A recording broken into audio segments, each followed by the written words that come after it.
Welcome, everybody, and thank you for joining me today on Hashtag No Limits. I'm your host, Shelly Kino.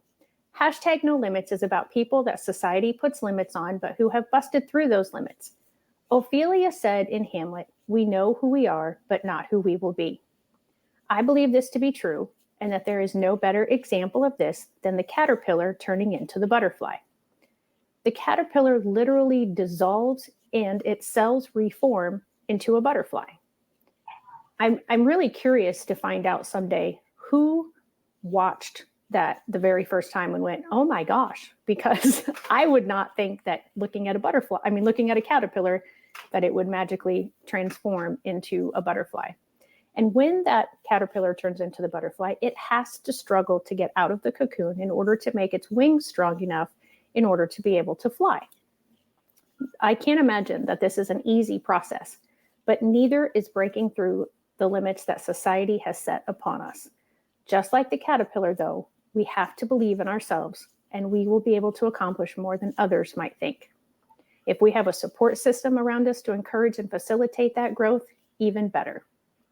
One area where I have seen limits is on children and families who move around, and sometimes those families also have children with special needs, which makes it that much more difficult.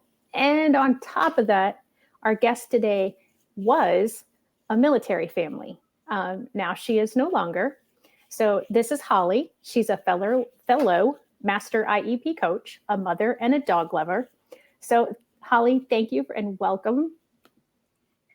Thank you. Thank you so much for having me. Absolutely. Thank you for joining us. She's joining us from sunny Florida today. So you can see she's wearing a t-shirt and I'm in Southern Illinois and I'm wearing a sweatshirt. So a little bit different. Tell, but I'm sweating quite a bit. It's quite hot here today. Okay. Well, good for you. Not so great for me. Actually good for me because I like the cold weather. So I'm happy that we're into fall and getting out of the heat. So Yeah. tell us more about you and your family. So I met my husband about 10 years ago and, all things with military, there's always could be a sudden up and move. And unfortunately, when I met him, he was getting ready to move again. And we just sort of fell in love and took the plunge, got married after a couple of months. And I followed him from Florida, where I've been born and raised, up to Virginia, where we had our daughter. Then we came back down to Florida for a little while, had our son Beckett, and then lived here in Florida for a couple more years. And then they sent us out to San Diego, California. We were there for about almost 3 years. And we just recently moved back here to Florida as my husband has decided to separate from the military after 15 years.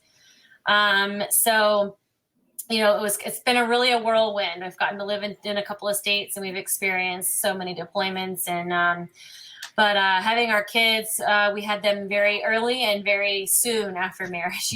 We just kind of jumped right in. And now we have McKinley, who is 8. She will be 9 in November. And she battles, I don't say battles because I also have ADHD. I would say that we get to live our life with this diagnosis. So she was given this diagnosis as well. And then we have Beckett, who is about 5.5. He'll be 6 in February. Oh my gosh. He's the one that has Down syndrome and kind of thrust me into this world that I never anticipated going into. And now we live here in St. Augustine, Florida. It's Northeast Florida. This is technically the oldest city in the United States. Mm-hmm. And we have 2 Labradoodles, Eleanor Roosevelt and Winston Churchill. Nice. Ella and Winnie. You may hear them bark. I'm really sorry. They have to make sure that every lawn maintenance guy knows that this is their house and their territory. Absolutely. Of course. It's their job.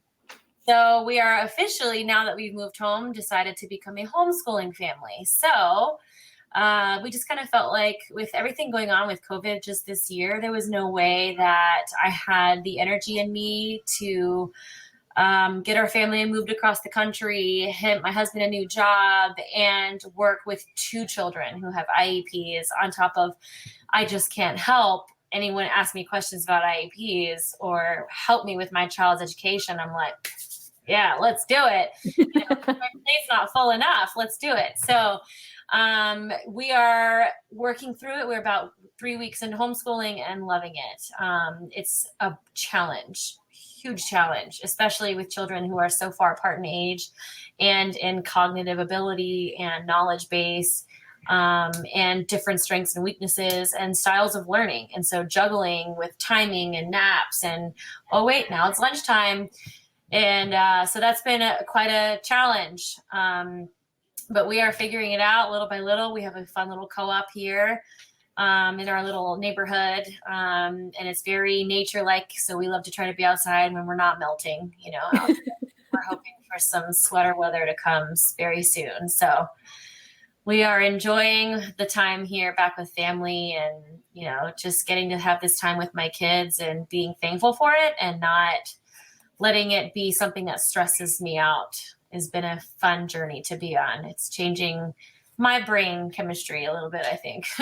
Yeah, I'm sure. So you mentioned that you're in a co-op, and I apologize because I didn't prep you with this question ahead of time, but can you explain what that is? Because I think there's a lot of misconceptions about homeschooling because they think you're so socially isolated and that you're completely on your own. That's literally the only thing I knew was these kids aren't socialized. They're going to grow up as, these kids that are just, you think of certain families on certain TV shows, and that's what you have the image of in your mind. And I remember I got my degree from the University of North Florida in public relations, and our capstone course there was a guy in my class who had been homeschooled his entire life, and I actually didn't find that out until the end. We were actually at graduation, and I'm like, holy cow, because he was 21 years old, but really he was on the like a maturity level and knowledge level of a 30-something-year-old. He was just so well spoken, articulate, and just so mature and responsible. And I'm like, wow. So that was my very first taste of meeting a person who had been homeschooled.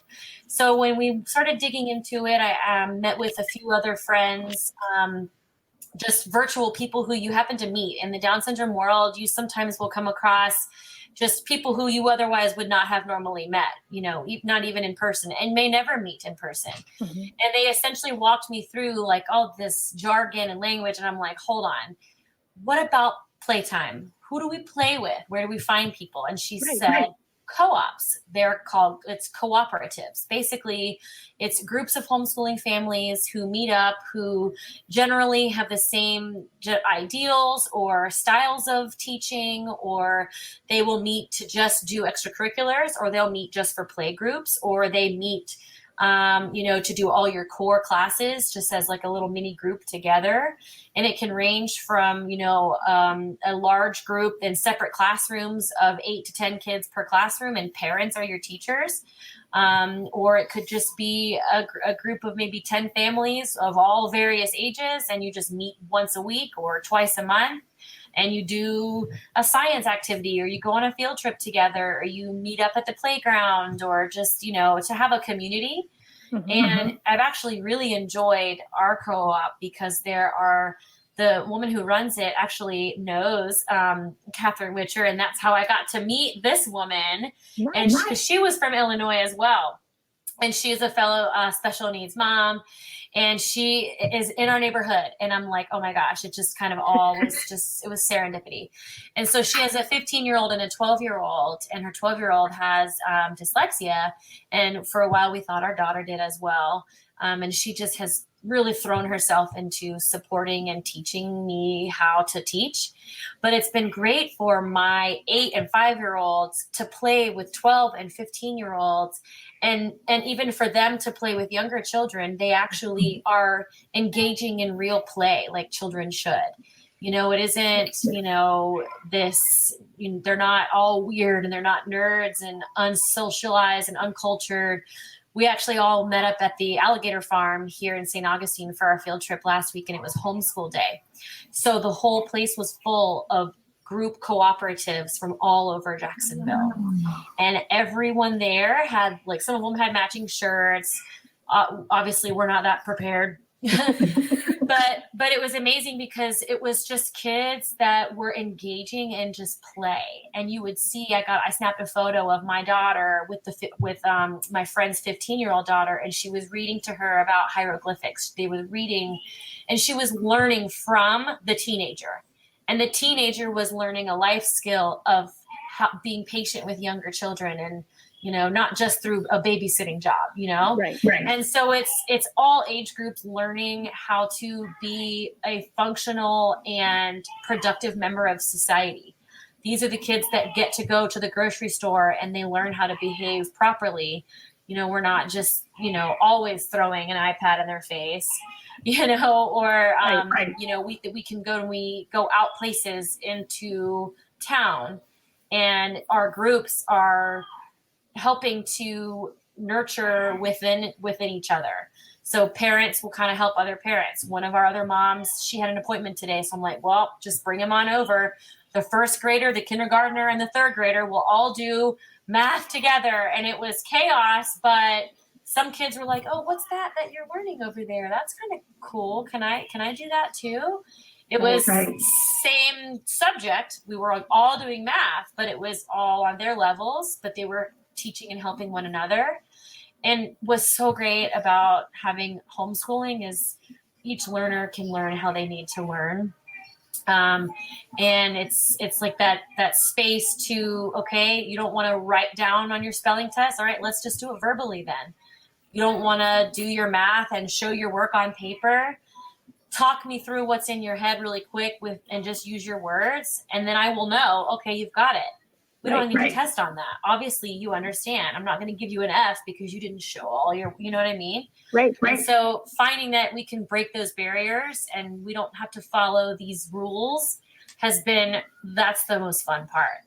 But having a group where it's all ages and all strengths and weaknesses working together and teaching one another. How many 12-year-old boys do you know will notice that the little 5-year-old boy that's a little bit different is struggling to keep up with everyone, and they decide to stay behind to help them? How many 12-year-old boys behave that way? Right. And you can just tell it's because he has been raised in a home that was not only loving and kind and compassionate, but that he's been around more than just only other 12-year-old kids.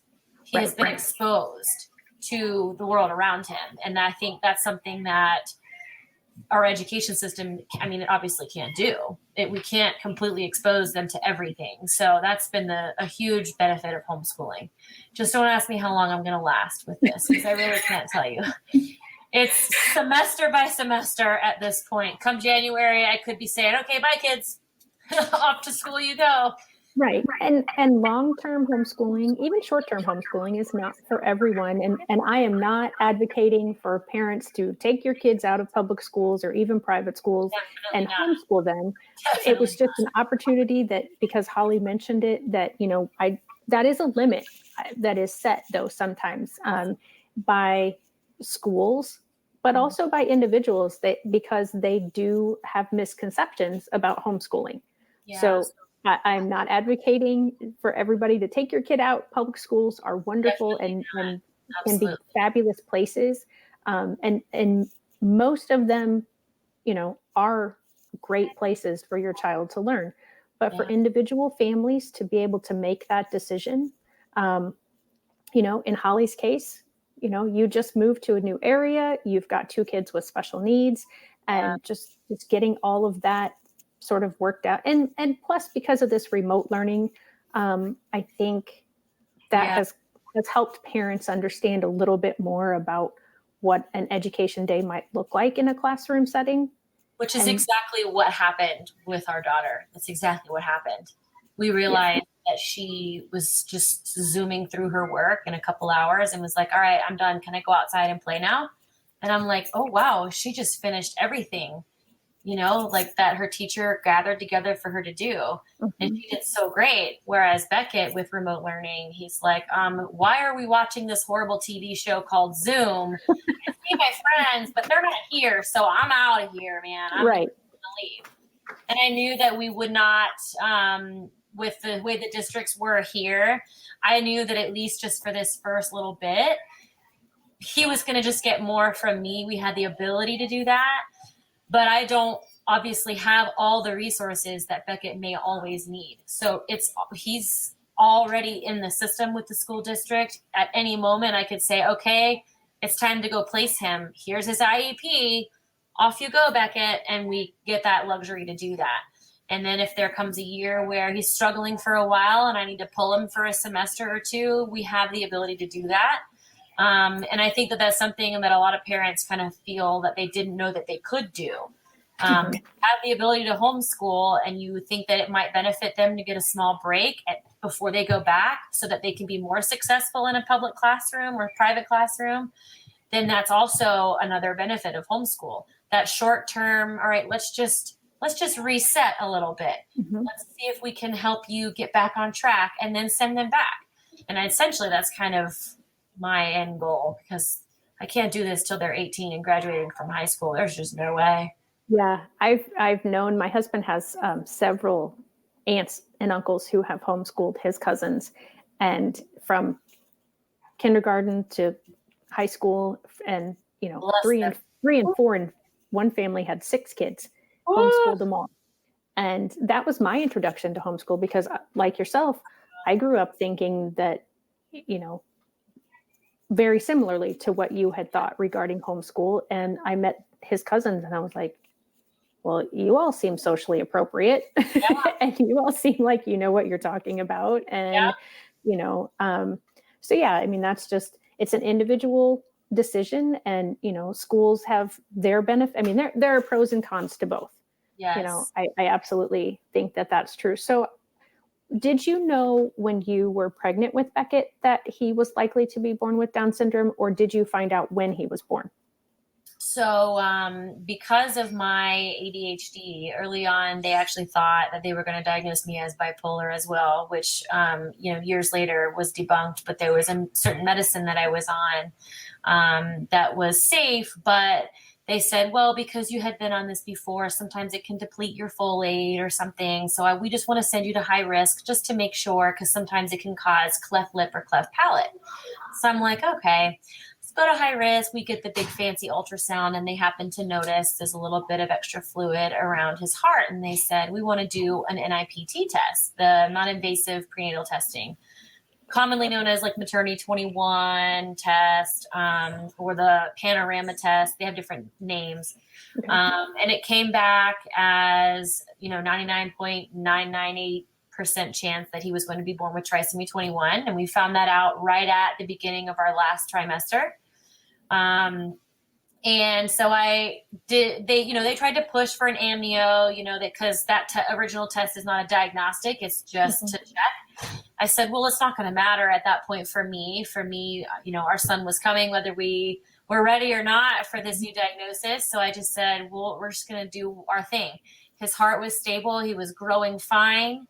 And then he was born at a week early and was 9 pounds, 1 ounce, and came flying out into this world perfectly healthy.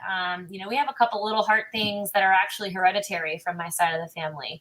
Okay. But when he was born, you could see on his face, we knew, okay, yes. And then 4 weeks later, we got the blood work back that confirmed he has Down syndrome. So I had, essentially 99.9% positivity that he was probably going to end up being, a child that was born with this diagnosis. And it was highly unlikely that we were going to be one of that 0.01 false positives, which right. There are. So I was able to spend those 3 months to kind of wrap my head around it and get ready. Mm-hmm.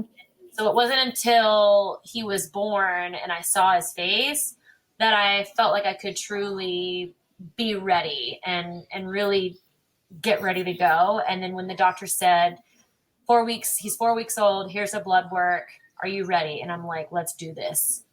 And so his pediatrician was one of the only ones that actually gave a positive ideal around Down syndrome. And he had been my pediatrician as well, to just give you some insight. This man's like 100 years old and still practicing. He's incredible. He just said, I know you, and I know that you are going to be the most incredible mom for this little boy. Like, he is so perfect. Like, he's so healthy. And I've already sent in the referrals for all the therapies. Here's where we get started. I'm right here for you. Here's my cell number. And he's going to be fine. It's going That's to be awesome. fine. You're going to be fine. We were actually at the dentist office when he called me and told me, because we were getting Beckett's lip tie lasered. And I swear to you, those hygienists will never forget me. Because I'm just sitting here just, oh, okay, Dr. Spearman, okay. All right. And he's like, get yourself together. It's fine. It's going to be fine. But of course, high risk was all those doctors, you know, the whole pregnancy, you know, we just want you to know, and, you know, he might not, you know, this, that, and the other, and here's a pamphlet, which is from like the 80s, you know, and thank God they did still have one folder left of our local Down Syndrome Association with all of their info. So I reached out to them, and they were literally there from day one. From him being born, we were meeting up, and they were bringing us gifts, books, support. We were involved in, you know, social media pages. Then I found a couple other major organizations and just got plugged in and realized, wow, those high-risk doctors really need an update on their education, because he is going to be able to go to school. He is going to be able to probably drive one day. He can live on his own. He doesn't have to live with me forever. He very well could get married one day. Like, there's so many things that could. Right. And literally placing limits were them saying, we just want you to move forward with optimistic caution, is what they use. That's the term. I'll never forget it. Move forward with optimistic caution. Oh. Like, gonna break him or something, but remain optimistic. You know, we don't want you to feel bad about yourself. So it was just a really, eventually because they wanted me to come back for like weekly ultrasounds, and nothing was changing. And so I eventually said, sorry, I'm not coming back here. My regular OB and midwife, they were like, if he's stable and fine, don't worry about it. And so we didn't. I just said bye. Probably, I mean, there was just nothing positive coming from that. And I knew that I needed to be around people who were going to give me positive stories and give me, you know, all right, what's the next step? What do we do to make sure he can do these things? So, right. I might have answered a little more questions.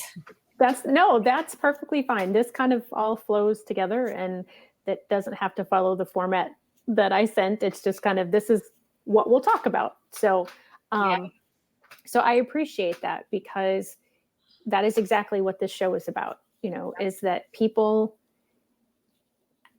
I think they have good intentions in that they're trying to soften what they feel is going to be a blow to your system. Yes. And so they say things like, you know, your child probably won't, or some, I mean, I've heard the stories where people have been told, you will not, your child will not. And then people have said, watch me, you know, and that's this kid. Yeah. And so that's what I'm trying to do, is to get the exposure out there for people to see that, you know, those pamphlets from the 80s, the 90s, even the early 2000s are out of date. And possibly stuff even in 2010 could be out of date, because our world is changing so rapidly. People's perception is changing so rapidly. Absolutely. And, you know, I just always think about the caterpillar and that butterfly, you know, like. I love that. I love that analogy. Like, that is just the coolest thing. I kind of feel like just through our current life stage of this transition, and as a mom who, you know, just, I've got 2 kids that are exceptional and wanting to be the best that they can, and me thinking, this is not what I had planned, dude. Like, no, I didn't plan for Down syndrome, but I definitely didn't plan for homeschooling and losing all that me time that I could have, or you think you're giving up this and that.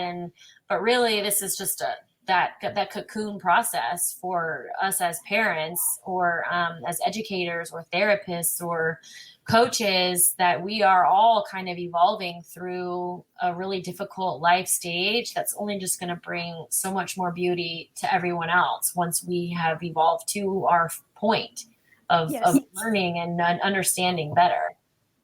Yeah, absolutely. That's very well put. So you said your daughter has an IEP. What is her IEP for? She has, so technically we had to put it under as other health conditions, or it's OHI, or Other health impaired. Other health impairment. It's worded differently everywhere. But she tested, because typically ADHD on its own only gets you maybe a 504 plan, but not an IEP. And we knew that she was struggling, and I fought hard. She was in a private school, and in California, they had to send us to the school district for testing, and they were the ones that had to do it. The private school didn't have to implement the IEP, but they did anyways, and we all worked together. But her IEP is essentially for the ADHD, but hers is mainly accommodations and modifications throughout the day. We're not really changing the curriculum that she's learning, just the way in which she's learning it, and then the way in which she's tested with it. And then there were some pullouts where there was additional private tutoring that was done. And just kind of work around that to help her with the way she was learning. So she was really a lot less involved and in depth than Beckett's. Sure. She did have a BIP. She did have a behavior plan, because sometimes with ADHD, impulse control and socializing with friends, that frontal lobe is just a little bit delayed. So when they were all in second grade, her impulse control and her amygdala was really on the level of a first grader. So she was struggling with working around relationships with friends and conflict and things like that. And so there was a behavior plan in place for all the adults that were part of her school day. Here's how we can help redirect her. Here are some cues we can push to her. Or here's how we can involve all the kids in class that are her friends on a daily basis to help work through things so she doesn't feel singled out.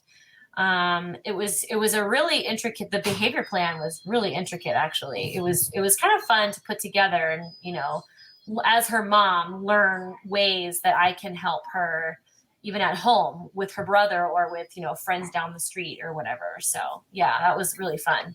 And I really love that you said that they included her classmates, because, if you follow our mentor, Catherine, on her page, she puts that out there occasionally, or at least I think it's come from her. And it's also come from others too, but that, we spend hours teaching our kids with the differences how to get along, but we don't teach the typical normal kids how to get along with the kid with differences. Exactly. Yep. So I'm really happy to hear that school district understood that. And at least for that one piece, they were trying to include your daughter, but also really, truly include everybody else into her world. Mm-hmm. Because ADHD is it's a difficult diagnosis to really understand, because it kind of can be considered a spectrum similar to autism. Because you can either be hyper or not hyper. You can be, just have struggle with transitions, or you can struggle to focus, or, there's so much more to it. And when I was growing up, mental health was you just didn't talk about that. Right. If you went to your doctor and said a few key words, they'd give you this prescription, and then off you went. There were no coping skills that you were learning. Right. So with her, we discussed it from early on. I knew when she was pretty young that she probably did have it. And so we became just the ADHD talking family and talked about it all. And we told everybody, and she'd be like, yeah, I have ADHD. Sometimes I can be like this, but I don't mean any harm. And she's just sounds like an adult about it when she goes to explain it. Mm-hmm. And so that's been really cool to see that generationally, as we talk about it more and as we make things a little more easy to discourse over and simpler to understand for smaller children and make it not so scary and not so abnormal, because really when you look at the vast majority of children, they all got something going on. Everybody, even if it's something they end up growing out of, you know, Right. these kids are wild, man. Like being Yeah. home with mine all day, every day, I'm like, wow, you guys have a lot of energy. Okay. How do we work on this? Yeah. You know, and I'm sure teachers could just go around the room and be like, yes, this kid needs this kid needs that, this kid needs this. But then the kids aren't really explained that to. They'd have no idea why Right. they feel the way they feel or think the way they think. And so it's been fun for me to say, McKinley, guess what? Mommy knows exactly what you're thinking right now because I can see your hamster turning. And this is exactly how mommy's brain works too. And she's like, really? And I'll say something and she'll be like, how did you know? It's some sort of superpower, I guess. I don't know, kid. It's ADHD is super cool in our house. We embrace it. And we That's embrace fabulous. Down syndrome too. And we embrace all those differences. And I think that because of that, when kids do come here, they're like, oh, wow, we can like talk about this. We can say these are not like bad words to say. And in this house, no.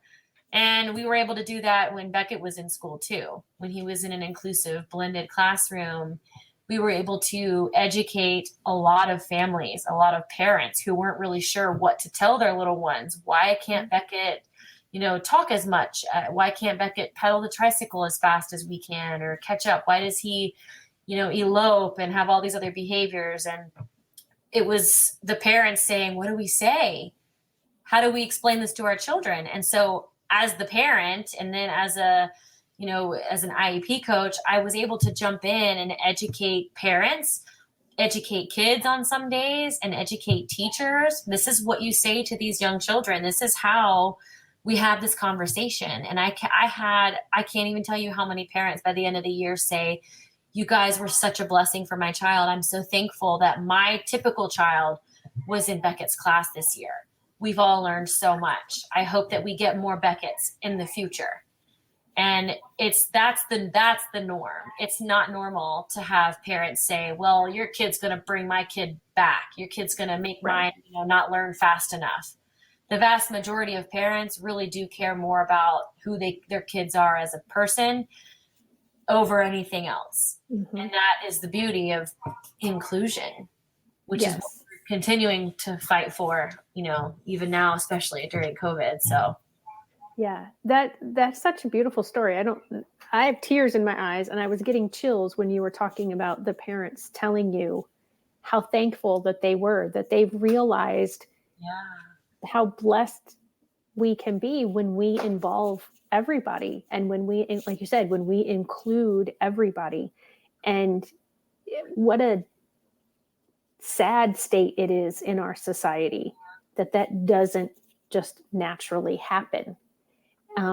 And again, that's, you know, another focus or another reason for this is to try to break down those barriers and try to, you know, remind people or I don't even know if it's remind, if it's just truly tell them whoever it is a person first. Yeah.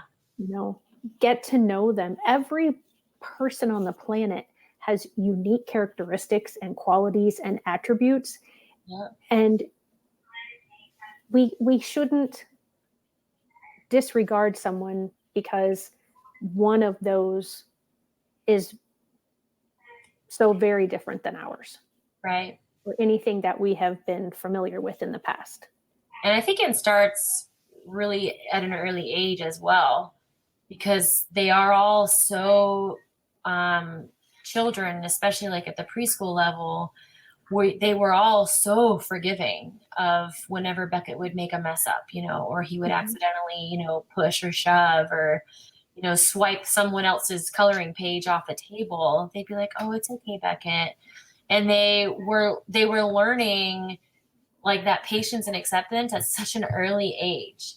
Yeah. You know, I had one mom message me, and I will never forget this family. And I hope that Beckett one day will be able to see this little boy again. But they became such close buddies that when Beckett would struggle to close his like lunchbox, this little boy was always front and center, ready to like, here, Beckett, let me help you. He'd carry his lunchbox for him. He would hold Beckett's hand. And then he'd tell the teacher, hold on, wait, Beckett can probably do this by himself now. And was like, oh my gosh, that's amazing. A little 4-year-old advocate. And I'm telling you, this child made me just weep at least once a week at the stories that I would see. And every day I'd see this little boy trailing at the back of the line with Beckett. And of course, the teacher nearby, but he would always be next to him during, arts and crafts time or during centers. And he'd be helping him cut his paper for him. And then, being that peer model. But that little boy probably learned more from Beckett than Beckett ever would have just being with him alone, right. Like that is a child that experienced difference and that's going to go with him forever. He's not going to be a teenager in high school, using ugly terminology and being, exclusive. That's going to be a child that's going to continue to grow up and include others. And we need more of that to happen really, really, really early on, as early as possible. So getting Beckett out of the contained classroom and into the class where he was around other peers and there was exposure there, that is just, I cannot emphasize it enough, because it's probably more helping the inclusion and the understanding for others than it is even our own kid. Right. And that is, for me, something that's incredibly priceless and is what's needed. We need more of it. Yeah, absolutely. And I also love the fact that your daughter is advocating already, like you said, where she's walking around and saying, well, I have ADHD and, I might do this or I might do that. And the fact that your family is willing to discuss it. And the limits that it sounds like other families have on their kids, because when they come to your house, they're like, we can talk about that. It's not bad if we talk about that. Yeah. I mean, sometimes it's uncomfortable because as adults, we don't know all the answers. Right. And so we just say, well, we don't bring that up. We don't talk about that, Pretty much will say, sorry, I really don't know. Mommy doesn't know. I'll get back to you on that. And she'll be like, really? You don't know everything? And I think that right there is something we have to tell our kids too, just like we have to be apologetic when we make mistakes. Mm-hmm. We are not the all-knowing beings, we are not perfect. And I think that is that healthy balance. And kids are a lot more willing to learn from adults who are honest than the adults who just just move along, Right. Yeah. That's been my experience, most definitely. And so I'm glad to hear that I'm not the only one that has had that experience. I'm sure she's probably wishing some days, Mom, can we please stop talking about this? So being in the military, I know my husband was, I was a military spouse for 7 years. So you were a military spouse for 10, 12 years? 10 years. 10. So where my husband was stationed, and we only really had one, I met him and he had just come to the area where we met. And so he was there for a few years. We married and then we moved to a different station. That family, we were overseas at that time. That area, those people became our support system. Yeah. And I imagine, I've heard from more veterans, that have made more moves than we did in the military, that what we had at that particular base isn't always the case, but to the depth, I guess, that it was. But most military bases, you all do become a sort of support system, a sort of family for each other. With all the moves that you've made and with your kids having special needs, have there been any situations where you felt like either the military itself had put a limit on your family and that you busted through that, or that maybe the school systems in some of the different assignments had put limits on your kids? So I would definitely say that, when you first initially go to a new duty station, even if you didn't have a child that was had any differences, you have to leave the house. You have to they're not going to come banging on your door with pies and cookies and say, welcome. Yeah. Nice to Those meet days you. are gone. Like there's even before COVID, like it just wasn't, and we even lived in military housing when we were in California. And it took a while for us to even get to know the people who we were sharing a wall with, because we were living in, it was multifamily housing. Right. And our kids would be literally on the backyard together, and there would be just a little thin fence covering it. And it took a couple of months for everyone to finally like reach over and shake someone's hand. Like, you have to be able to jump out, and you have to be able to step out. And that was hard for me, because as military spouses, we tend to get a little prideful. We don't like asking for help. We don't like it when we can't feel like we can't take it and we need some help. And it sometimes can be the learning of to putting your pride away and getting some humility, and building that support system. But I would say that, in California, one of the few things that I felt like they were getting right was that they had a lot of services for people with disabilities, even outside of the school system. And so we were able to get a lot of services for him and a lot of like financial support from the state, which helped us tremendously, because my husband was enlisted, and, we were a single income. I couldn't work because of, him, and, we have another child, and we were going to be moving soon. It's very difficult for, spouses in the military to gain, good employment, which is a whole TED talk all on its own. Right. Yeah, exactly. Even as someone that has a 4-year degree and all this experience, and was thinking I'm sitting here wasting, but having that extra income was a need, because he was just enlisted. We didn't really have the resources. So our pay was very minimal, and we, only could go so far. And I think for military families that have kids with special needs that are enlisted, that is a huge barrier. Financial supports to be able to pay for an advocate, to be able to pay for those extra therapies that TRICARE won't always cover, because TRICARE doesn't cover ABA for Down syndrome, only if you have an autism diagnosis, which is a huge issue that I wish I could go and lobby for on a daily basis. So Beckett ended up getting ABA because of the insurance plan through the state of California. Well, it doesn't work that way in Florida. Now we don't have ABA anymore. And I'm like, oh.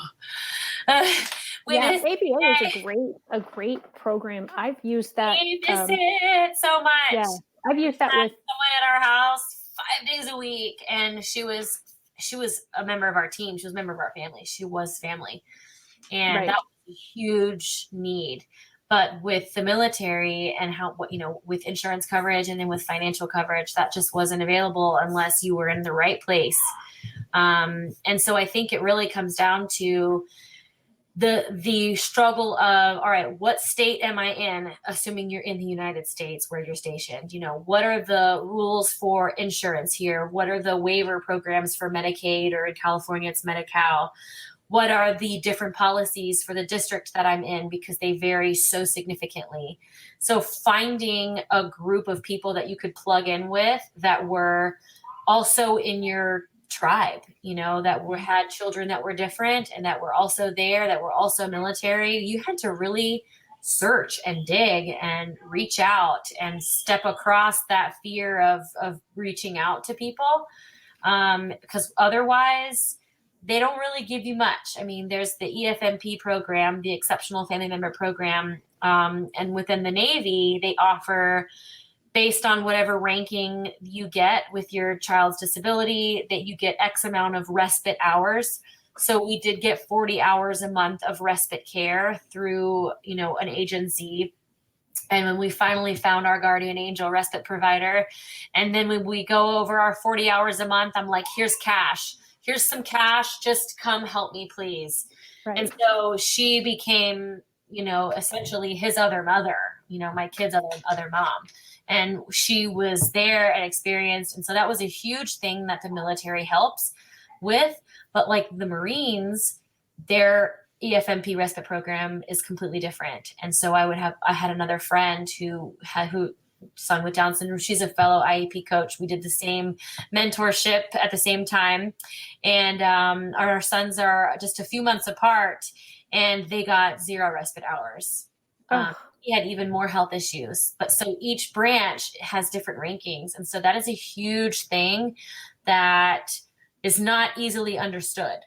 Right. They don't really explain that to you. There isn't a pamphlet. Here's all the information you need to know for each branch of the military based on your child's diagnosis and needs. You have to literally start researching insurance codes and rules and extra resources. They don't just hand that out, not even caseworkers through the program for EFMP. So I had to really do a lot of digging, and I had to become an expert researcher. And I think that's a massive limit, because not every parent knows that exists. And it's essentially word of mouth that some of these programs are learned about.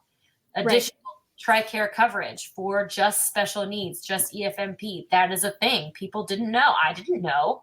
Someone had to tell me. So I think that's a massive issue within the military community, over spanning across every branch. And then now, as we move to, my husband is going to be finding out what his disability rating is. He's out of the military. His body is torn to shreds. Mm-hmm. And we anticipate we're probably going to get 100% disability. But with that comes another type of insurance coverage that we can have. And it's a whole new ball game that I'm having to open up. And I don't just get to call TRICARE and ask a question. There's another number and another number and another number. And it's just like you become the expert researcher, and you find fellow families who are in a similar place, and you bounce off of one another. And through social media, through community groups, you have to jump up and you have to get out there. And that was very hard to do, because by nature, military spouses are as tough as it gets, in my opinion. Yeah. And we might be a little biased, but I agree with you. So one of our viewers said it's hard to always be fighting for your loved one. Keep it up. So she's sending you some encouragement. I didn't get these bags and wrinkles over nothing. And my experience as a military spouse, we didn't have our child while he was still in the military, so I didn't have to go through any of that sort of stuff. But so I did there was a couple things that you said that I just kind of want to clarify for people. So the reason it's difficult for military spouses to get jobs at new stations is because employers look for someone long-term, and they know, or they assume, that if you're in the military or your spouse is in the military, that you're going to be moving after a couple to 3 years, some 4, but I think for most part, usually it's a 2 to 4 year assignment. Yeah. So I wanted to explain why it's difficult for spouses to get positions. And then secondly, you mentioned respite care. And for anyone who doesn't know what respite care is, it's just, she said she was in the Navy, got 40 hours a month. So it's about 10 hours a week. That person is just there to help to give the family a little bit of a break. It could be a break in helping with chores around the house, getting stuff done. It could be that they watch the child completely while you go grocery shopping, or you go to your own doctor's appointment, or whatever it is. But even within that, you probably had limitations of how you could use it.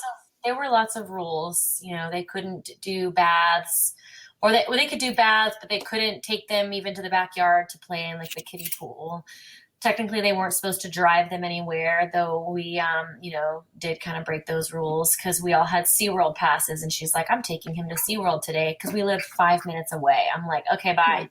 Yeah. See you later, alligator. Here's your car seat. See ya. Yeah. Yeah. And, but there are a lot of limitations with that. But yeah, it's, you find your provider who you trust. And it took a few frogs before we found our Princess Charming. Yeah. And she was wonderful. And to this day, she'll text me almost every other day. How's Beckett doing? Can we FaceTime? I'm trying to figure out when I can come out there to see you guys. And they become your literal respite. They become your solace. They become the person who you can count on. Frankly, she was more help than my husband was when he would come home from deployments. I'm like, just let Brenda do it. Just let her do it. Just go away. Just let her handle it. And I chuckle, and I mean, we're kind of being silly about it, but I mean, if you really think about it, she was there every day. She knew the routine. She knew the doctors. She knew the places that you would go. She knew all that information because she had been there every day. And I also want to say thank you for your husband's service. I know I've told you that before, but this person does well. She just wants, I say thank you for your family service, and I will be praying for your husband and you too as you continue your fight. Thank you. And Fran made another comment that networking and knowing you're not alone is so important. That's the key. There would be, I don't know. I mean, I don't know how people would survive. I don't know how we would survive if we didn't have God. I mean, just think about the people, the families that had children with special needs in the 70s, 80s, even in the 90s, that they were also military. There was no social media then. Right. You had the Yellow Pages. There was their inclusion and their advocacy. That just wasn't a thing. Imagine how isolated. And I just think I literally will think to those families and those trailblazing parents and just would kiss their feet and thank them every day for the work that they did, the groundwork that they laid, because without that, and we would not have what we have now. We would not have. I mean, look at this. We're thousands of miles apart, and we're able to share and give that support and that knowledge, because that's only going to make our lives better, but also our children's lives better. And then those people who come after us, imagine what life will be like for everyone in 20 or 30 years from now. Yeah. I get excited thinking about that, all the work that is being done now. Yeah. And what Catherine, our mentor, started, and reaching out and teaching, these people all across the country to be master IEP coaches and to try to make special education even better, and to try to get everybody, cooperating and collaborating with one another, and, being that positive force for everyone. And so for anybody who is wondering, Holly and I have not met in person. In fact, this is the longest conversation she and I have ever had with each other. We have chatted back and forth, but when she and I became acquainted, it was through the Master IEP Coach program. And just some of the stuff that she shared, I just really connected with her. And so I reached out to her, and we had hoped to be able to meet this past summer. But then, COVID happened and things happened, and that didn't pan out. So we've chatted back and forth via text, but never had this kind of a conversation. So I am learning like everyone else. One day we will all get to meet one another, and we're just going to embrace, and it's going to be a great day. Yes, absolutely. Absolutely. So I try to keep these under an hour because I'm not the great editor of videos. And so if I keep it under an hour, it's easy to transfer. So we have about 5 minutes left. Is there anything that you would like to talk about or say that hasn't been covered?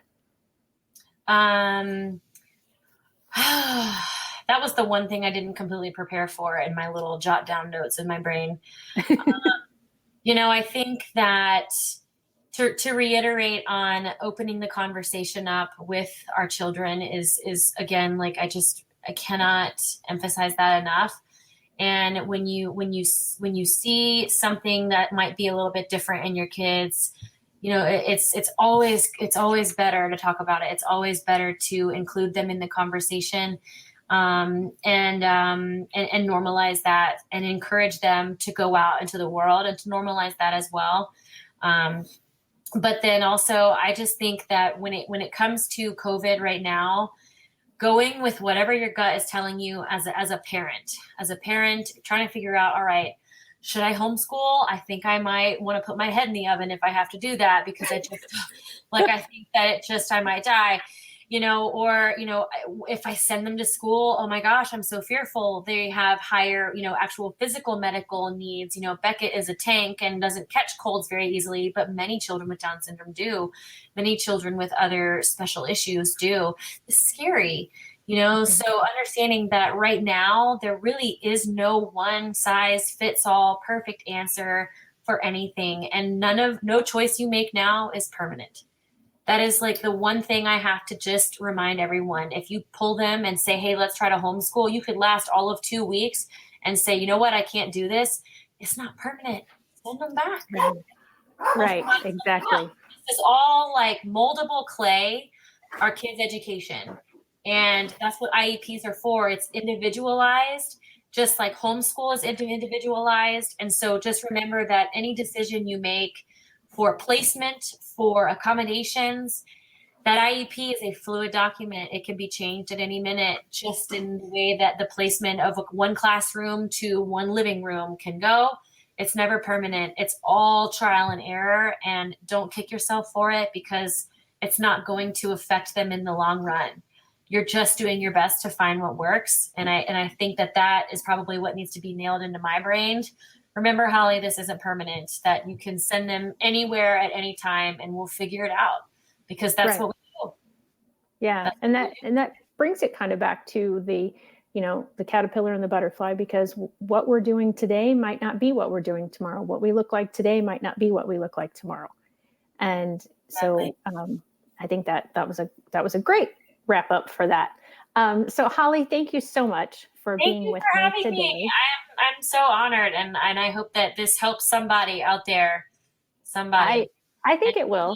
Reach out to me. I'm an easy person to get in touch with. So I assume that you'll link all my info in there. People need to. Oh yeah, I mean, is there because your master IEP coach business hasn't technically? Yeah, I have a Instagram page for that. But my other Instagram page is just Ms. Bizhop. It's a lot easier to get a hold of me. It's MZ and then BIZHOP. Okay. Just to type that in there and find me. I have links for all of our other pages. Beckett also has a little Instagram page. So everything is linked through there. So you can just find me on Instagram at Ms. Bizhop and reach out. It is public. It's a public page. I'm always open to chat with everybody and help anyone out. If you want to reach out at all, I'm an open book, literally open. All right. Well, I will try to put that in the chat comments. So it will be with this even on the replay. So thank you for those who joined us today and for your comments. On Friday with Fran, Fran actually popped on here a little bit ago. I don't know what Fran and I are going to be talking about on Friday. We really haven't figured that out. And sadly, we often do that at last minute. We'll go, oh, okay, let's talk about this. It has something to do with special education, but not always terribly planned much ahead of time. And then next Tuesday on #NoLimits, I will be talking with Linda Leenstra, another person who went through the Master IEP Coach training. She's in New Jersey. And we're just going to kind of be going over some basic type IEP things that probably a lot of parents don't know. So that'll be great for you all to tune into. So again, Holly, thank you. Bless you on your day. Thank you for you and your husband's service, because it's not just the military member who serves, it is also definitely the spouse, and especially in your situations of deployment, which we didn't even really talk about, how you had to jump into that role. And I'm sure limitations that maybe you yourself had put on, but that society kinds of puts on people when their spouse is away at work. So maybe we'll have Holly back and talk about that another day. I would love to. Or we'll talk about the whole military and the fact that they don't have a great way of disseminating information. I can give a good talk on that. Yeah. I'm sure lots of military members could join in on that one, most definitely. All right. Thanks guys. Bye-bye. Bye.